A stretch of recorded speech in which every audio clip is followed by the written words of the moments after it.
Is citizenship by investment worth the risks to the reputation of a small island nation?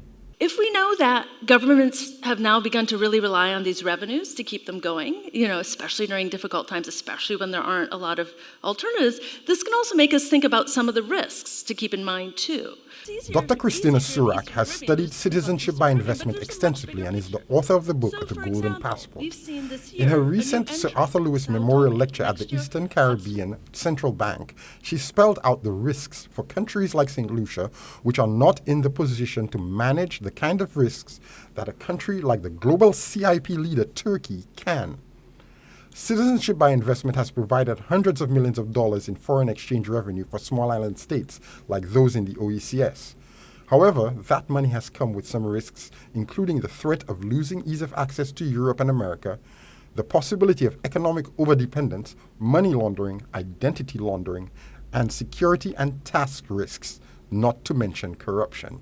One reason for this is there's a really complex global industry around it with these extended supply chains. So there's these big chains of service providers that connect people to countries, and there's lots of money that flow down that supply chain as well. And that has a big impact on the economic benefit to countries, which might not see all the benefits that are promised. Dr. Surak pointed out that the kind of pressure that was put on the OECS to reform their programs is not applied to Turkey, which currently sells up to 45,000 passports a year. She says that the political pressure is not applied fairly, leaving small states at the mercy of larger states and powerful global institutions who ignore bigger problems. The EU has been putting a lot of pressure on Caribbean countries. The EU hasn't been pressuring a country like Turkey, for example. But the EU also pays Turkey 9 billion euros to keep refugees out of Europe. So there's a real politics in the background of this, which probably, to be honest, in thinking about Europe, probably every banana grower in the region would know about as well.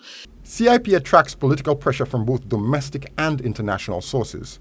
St. Lucia is a good example of a country where the CIP generated both domestic and global controversy, and only smart diplomacy and the willingness to strengthen legislation saved the island from succumbing to unwanted risks. The risks that you're identifying and pointing fingers at are much bigger in other